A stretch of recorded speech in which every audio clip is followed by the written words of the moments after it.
The Karnataka Police Department seems to have opened cases for investigation against Ram Mandir activists who allegedly engaged in property destruction and other offences during the peak of the movement for Ram Mandir 30 years ago. Further, regarding a claimed incident of torching a minority-owned store in Hubballi on December 5, 1992, Shrikant Pujari has been taken into custody by the Hubballi police. Pujari is the third defendant in the case and 8 more defendants are being sought after by the police. Pujari was put under court supervision. In a similar vein, Hubballi police have also created a list of 300 suspects they claim are connected to communal conflicts that occurred between 1992 and 1996. Let's listen in to what Siddaramaiah has said.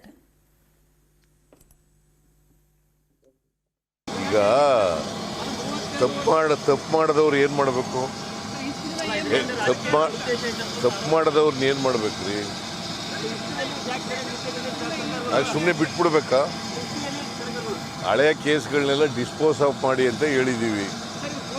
ಹೇಳದ ಕೇಳರಿ, ಸುಮ್ಮನೆ ನೀವು ಹೇಳೋದು ಕೇಳೋಕ್ಕಾಗತ್ತೆ? ನಾನು ಹಳೆಯ ಕೇಸ್ಗಳನ್ನ dispose of ಮಾಡಬೇಕು ಅಂತ ಹೇಳಿದ್ದೀವಿ.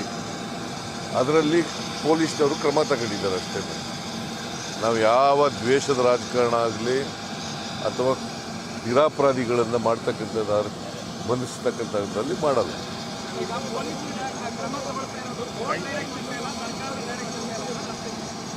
Court direction ಇದ್ದರೆ ಕೋರ್ಟ್ ಡೈರೆಕ್ಷನ್ ಪ್ರಕಾರ ಮಾಡ್ತೀವಿ.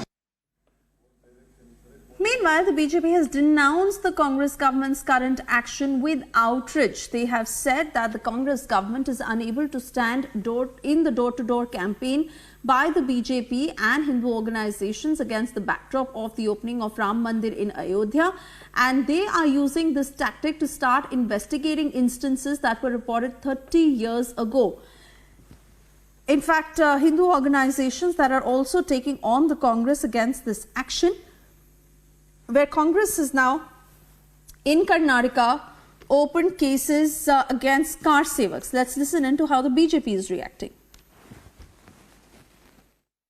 ಈಗ 30 ವರ್ಷದ ಹಳೆ ಕೇಸನ್ನು 35 ವರ್ಷದ ಹಳೆ ಕೇಸನ್ನು ಇವತ್ತು ತೆಗೆದು ಜನರನ್ನು ಅರೆಸ್ಟ್ ಮಾಡುವಂಥ ಒಂದು ಅತ್ಯಂತ ನೀಚ ಕೃತ್ಯಕ್ಕೆ ಕಾಂಗ್ರೆಸ್ ಪಾರ್ಟಿ ಕೈ ಹಾಕಿದೆ. ಆ ವ್ಯಕ್ತಿ ಅದರಲ್ಲಿ ಒಬ್ಬರು ಪೂಜಾರಿ ಅಂತಿದ್ದಾರೆ, ಇನ್ನೊಬ್ಬರು ಕುಲಕರ್ಣಿ ಅನ್ನೋರನ್ನ ಕರ್ಕೊಂಬಂದಿದ್ರು ಪೊಲೀಸ್ ಸ್ಟೇಷನ್ಗೆ. ಅವ್ರಿಗೆ 72 ವರ್ಷ, 72 years.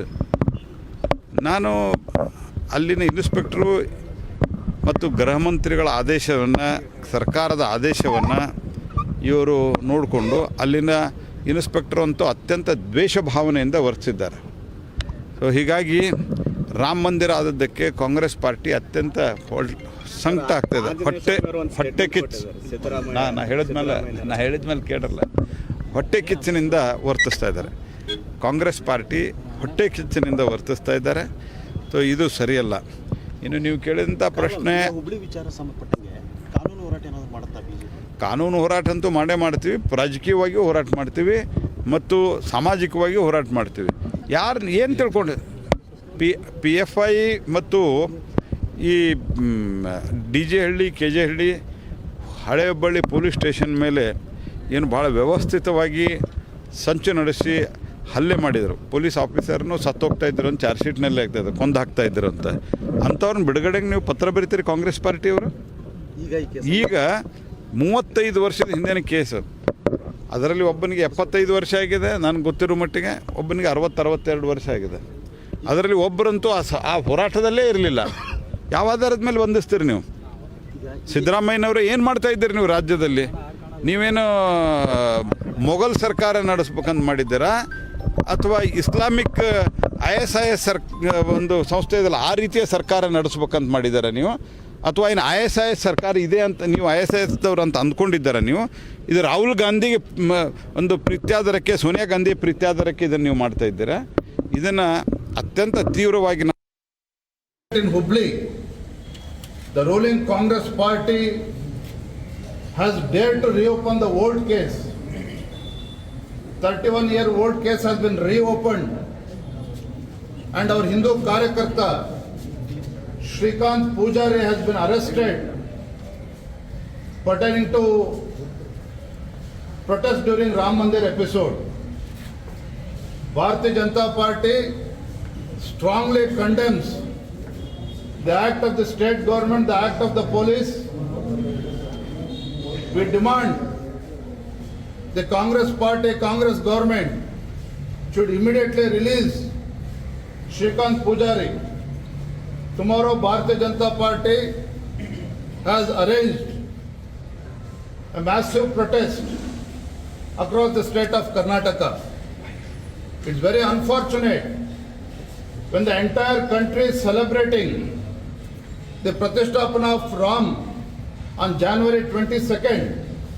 The attitude of the ruling Congress party here in Karnataka, it clearly shows the present Congress government in Karnataka is anti-Hindu and repeatedly trying to hurt the sentiments of the Hindus in the Karnataka. So we'll expose this Congress government before the people of Karnataka and also before the people of this country. Tomorrow Bharatiya Janata Party is holding a massive protest across the barbaric attitude of the state government. Siddaramaiah जी विनाश काले विपरीत बुद्धि। आप हिंदुओं को तबाह करना चाहते हैं, राम भक्तों को।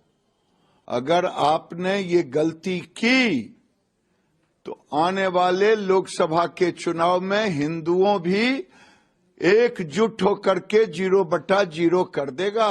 फिर उसके बाद देखना, राम भक्तों से टकराओ मत।